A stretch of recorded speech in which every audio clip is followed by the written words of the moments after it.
We have been speaking about truths in regards to curses. Today, I want to talk about generational curses. It's a fact, not very well known. Many people do not know about this story, about the story of suicide curse in the Vargas family, in the family of the former president Getúlio Vargas, that in 1954, during a government crisis, trying to resist the fall, he committed suicide by shooting himself in the chest against his heart. And he killed himself, thus leaving Brazil shocked and a great stain on the family itself. Because when something like this happens, whether suicide or betrayal, that the parents committed, the marriage was over, and it traumatized the children, and whatever traumatic situation may inflict the family, is expected the children being inflicted so negatively by this, think the following: I will do differently. I'll never walk the same path because my parents got it wrong. Look at the suffering this has brought to the whole family, that this has brought to me.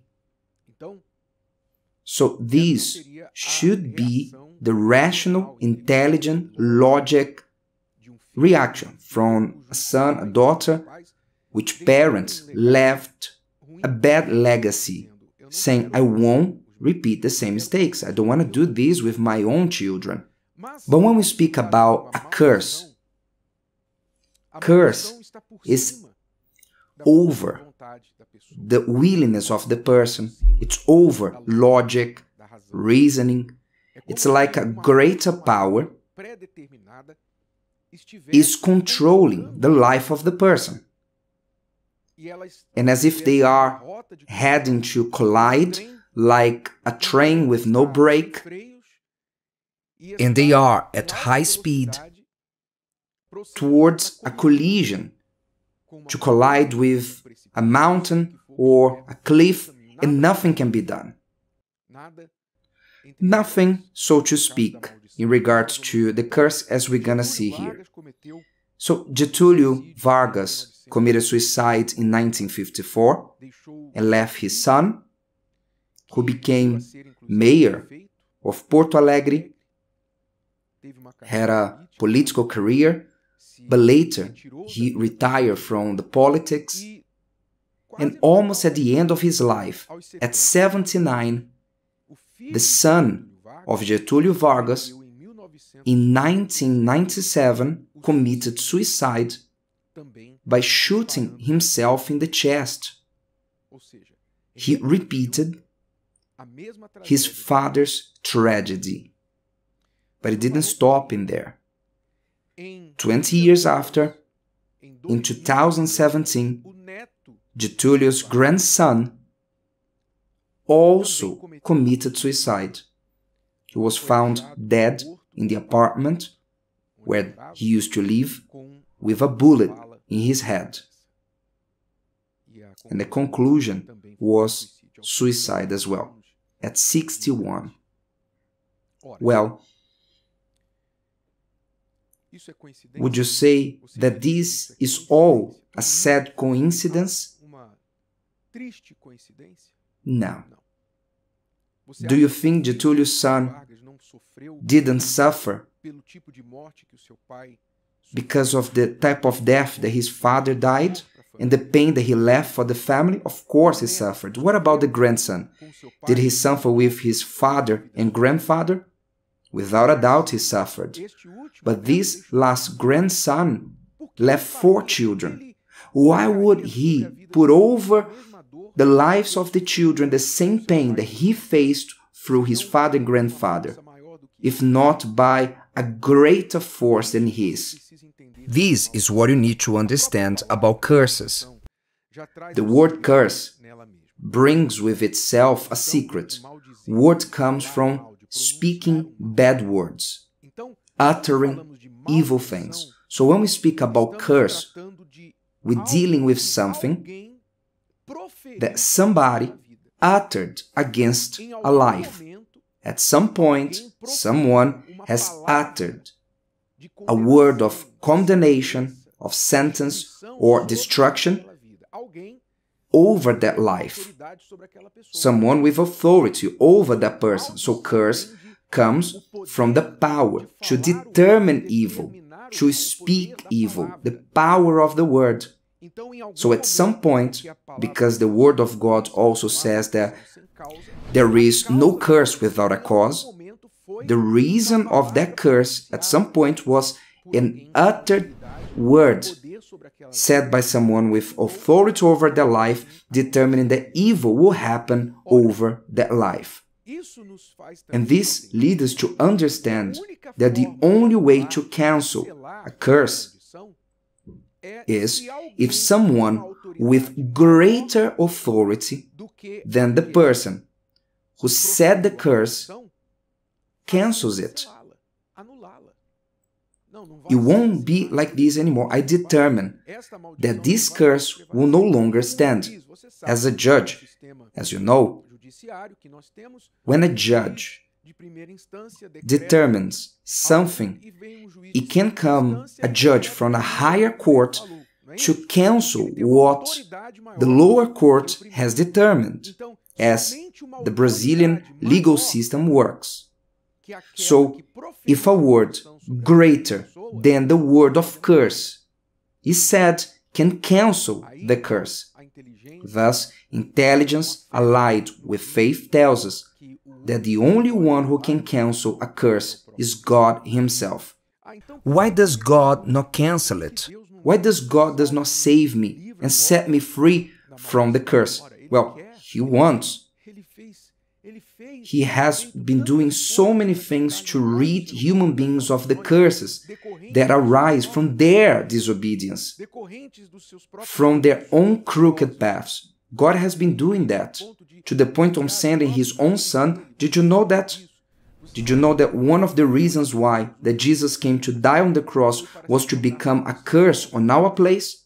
To become cursed for us, to absorb like a sponge, to absorb our curses over Him, that we would be free from them. Did you know that? Don't say that God doesn't do anything, because it's quite the contrary. He gave His own Son to save you from curses. But what God cannot do is your part. God will not impose His will, His desire on people. The condition for people to be freed from curses is obedience. Obedience. Obedience to whom? Not to your parents, not to the law of the state, of the country. Obedience to the Word of God. He is the greatest, supreme authority. If you want and believe that this authority, greater one, which is the one of God, can set you free from the curses said, determined upon your life, then you need to subject to His authority. Think with me, use your intelligence. If you tell me, Bishop, I believe that there's no greater authority than God's. Only God can break the curse in my life, and if He determines, there's nobody who can stop it. If you say you believe in this, truly, then you also are trying to say that you recognize that the Word of God is supreme.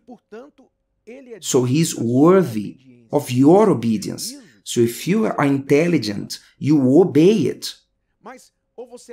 Or you believe that His word is ultimate, is greater only to cancel the curses, but not to order other words over your life, other things over your life, that you may live under His word at all times.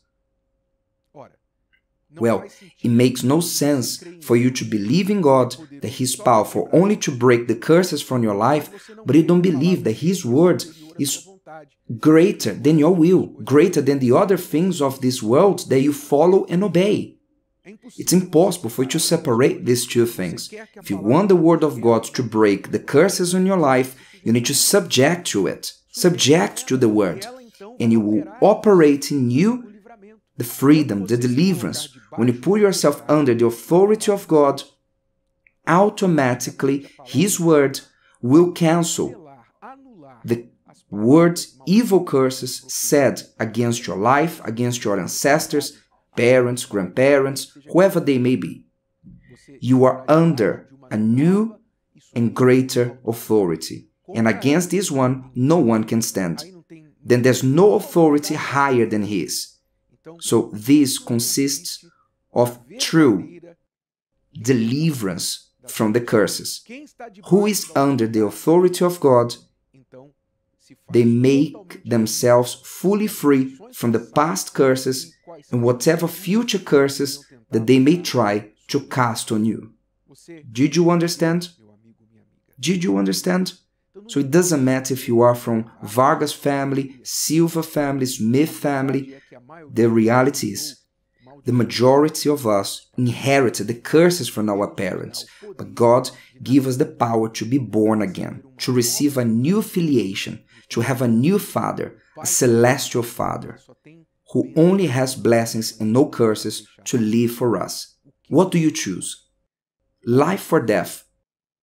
Curse or blessing? Did you like this? Would you like to hear it again? Listen to it as many times as you need until this content becomes part of you. Don't forget to leave your like, comment, and share. See you next time.